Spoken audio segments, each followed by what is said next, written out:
There we go. Okay, so 8 minutes, well, that's 7 minutes 55 seconds, but actually 8 minutes from now, from then, we'll get the sandwich message. In the meantime, just some music. Which, of course, you're welcome to skip if you don't. If you want to just go to the message.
easily missed.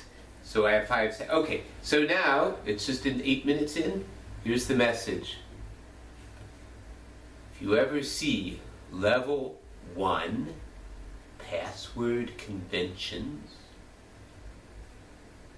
it means level 1 is the entry level. When we password protect a file, or parroting, we have a very standard, easy way for people who have taken the time to listen to this very message. And before we go on, we want to repeat what we always say. Whatever you learn here, keep it to yourself. If you think somebody else could benefit from this, you can maybe give them a hint or something, but don't do their work for them. The membership in Parroters Club is all about being willing to spend a little bit of time and effort and to figure out what's going on. That's all it is. We're open, we're not exclusive, we don't hide, though we do sometimes make things a little, or we put them in a corner somewhere, or we have certain passwords and codes. So, level 1 is an easy thing, and once you get it, you're not going to have to look it up. It's very simple. What it means is that if there is a post or something that says, here's the name of a parroting or a file, video, audio, or text, whatever it is, and then it says password protected, what you do is you look for the first acronym. An acronym is a part of an acro word. An acro word has an acronym followed by the phrase that it spells out. So this one, level 1 password conventions. lopc, L-O-P-C, lopc. So as you, when we don't, because this one, you're not going to see it written out. We're telling you what it is. lopc, L-O-P-C, level 1 password convention. What it says is you look for the first acronym, which is part of an acro, it might be by itself, or it might be part of an acro word, so that spells it out. But whether it spells it out or not, it's the acronym part that we're looking at. And then there's one little extra piece, and it's important. It's easy. Once you have it in your mind, you've got it. And please, again, if you've got somebody who's really interested and they can't quite get it, you can help them. But it's so important that each of us kind of gets sort of how we're communicating with each other. We're purposely making it a little bit like a game, a puzzle. So now you know everything except the one thing I haven't told you. And I'm just going to say the word once. You could always repeat it, but the word is backwards, okay? And that is what we do with the acronym. And then that's the password. And we do this for things that we don't want just anybody paying attention to, but we're willing to have people who show enough respect that they've gotten this far. So you now know how to get into any of these level 1 password protected files. We use the word convention to just imply lots of things like password protection, but there could be all sorts of things. Even just the way we make acro words, acro punctuation, because we do not use punctuation marks usually. Sometimes we do it just because, when we're talking to people who are not familiar with acro punctuation, we'll use punctuation marks like quotation marks, commas, etc. But in general, we will use letters for punctuation. So a quotation mark is a Q. A question mark is a Q.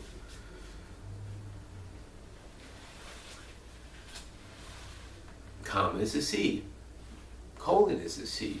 And usually, if we think it matters and that people really need to know the difference, we'll write it out right there. We'll say C colon as opposed to C comma.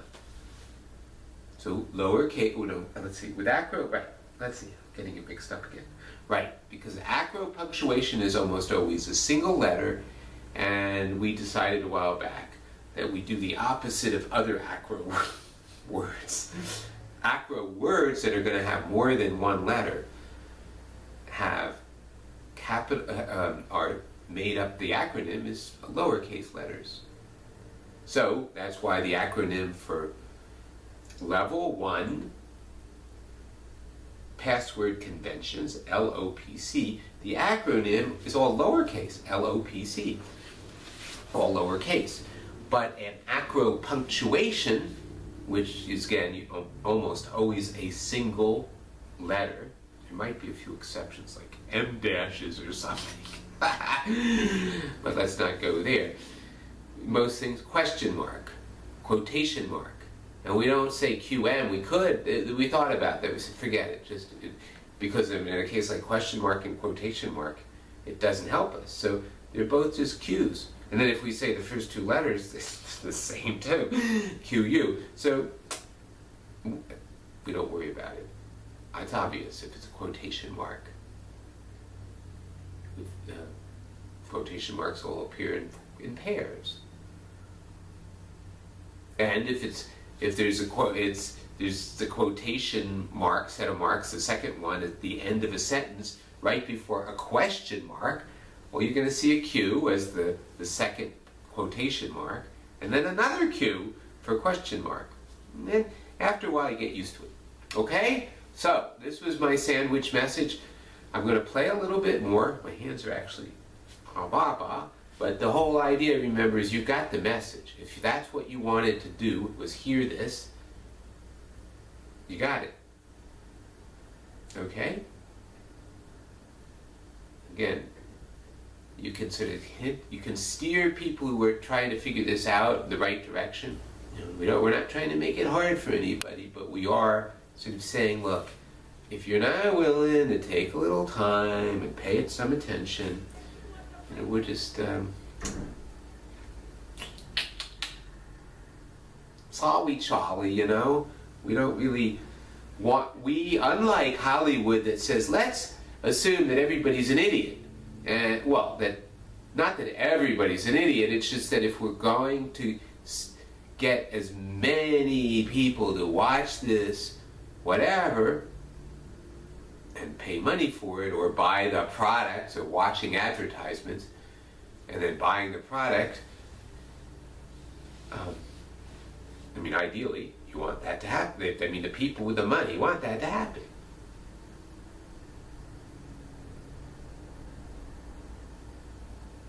And I'm sorry, I lost exactly my point here. Let's not worry about it. Whatever it was, you could probably go back and you'll hear it. Maybe I could go back and I'll hear it. Because parenting is, it's a feedback mechanism. And truly, I say verily unto you, that if you are parenting, you are the most important audience for your parentings. I am my most important audience. And for the very straightforward reason that I'm the one who understands what I was trying to say, so if I say something and it doesn't come out right, I know that. And I'm the one that has the ability to make the change, So, the more that we can take that idea, that, okay, I'll just take a moment to move off to the side, but come at the same thing from a different angle. I once got a lecture by a person who probably would say, yeah, I'm a 12-step preacher, although I'm not sure she would call herself that, but if you said, well, would you consider yourself a 12-step preacher? She probably would say yes. She herself went through a very difficult time, and through alcohol, I think, or drug addiction, or both, whatever. And she's now known in this very funky, but not in a good way, place that we call Topakaranyan. And she overheard me having one of the most awkward interactions I've ever had with a female.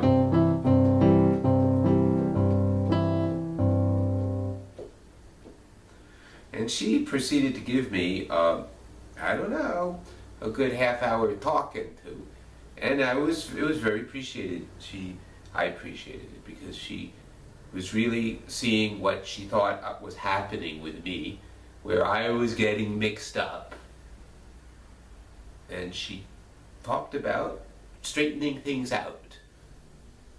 In general, she wasn't so much telling me to straighten myself out. She's saying, this is what you gotta, you, people, you. And you could tell she's looked herself in the mirror a lot of times to tell herself, this is remember. And she had a few very pithy aphorisms, or rules, guidelines, or something to help her understand, and things that have helped her a great deal, and they've helped me too. The one thing that stands out the most, she said, there are 3 kinds of business, or 3 owners of business, you should say. There's your own business, or my own business. And then there is the business of every other person. I mean, each person is their business. Or maybe it's groups of people, whatever. But the very important thing there is, what's your business is your business. It ain't my business. There can be times when we decide we want to work together on something, in which case what we're working on, things that are related to that, are our business.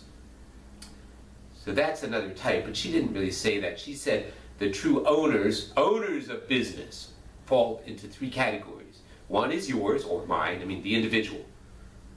And it's nobody else's but that person's business. The second is everybody other people's business. Businesses, each person has their own business. That's their business.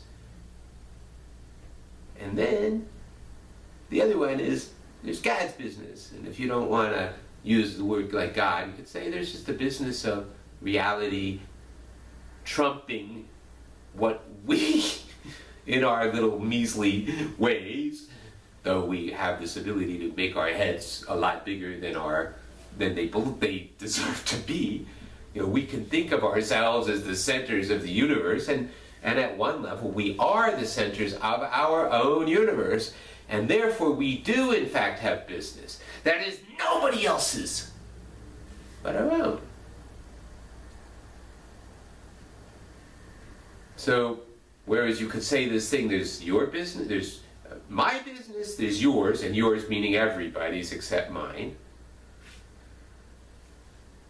One of those things is saying, don't mind other people's business. Don't take other people's business into yours, both from the standpoint of don't intrude into their business, but also don't allow their business to intrude into your business. That's very important, especially in our modern society.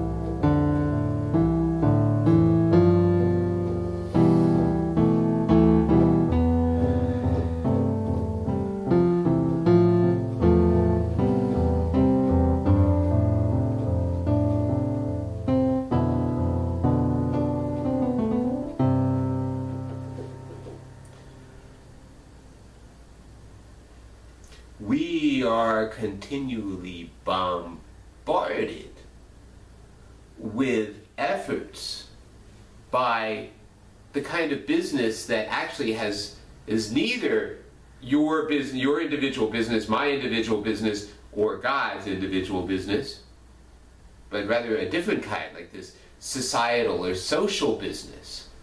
And in our current society, and I think I'm speaking pretty much worldwide, though there are obviously significant differences between the systems in different countries and cultures and everything. But in general, the world has become a business. I mean, it's got the other kind of business, money. Money is big business, and it's the kind of business that has that has as part of what it does this whole arm called marketing. We want you to be part of us, so we can make money off of you. I mean, which fun at one level, there's nothing wrong with that. It's just that we live in a society a world in which the other kinds of messages about being yourself, the messages that have to do with non-material values. What do you get from paying attention to non-material values, which you lose if you start paying too much attention to material things? And quite just literally billions and billions and billions of dollars are meant to get you to think about material things rather than other things. As if material things can do anything more than keep your belly filled, keep you warm, keep you maybe healthy. Well, material things don't keep you healthy as much as your behavior keeps you healthy. But sure, if you have a problem, and I just had some problems with my teeth, cost a lot of money, and if I didn't have insurance and to pay a dentist, that's the kind of material thing that's actually, well, it's a lot more significant to keep your teeth than to have white teeth, for example. And I'll tell you something, it's a lot better to have oral surgery than reconstructive surgery on your face, and then you turn into a monster like a woman that I know from Ubi Lamb. Oh my gosh.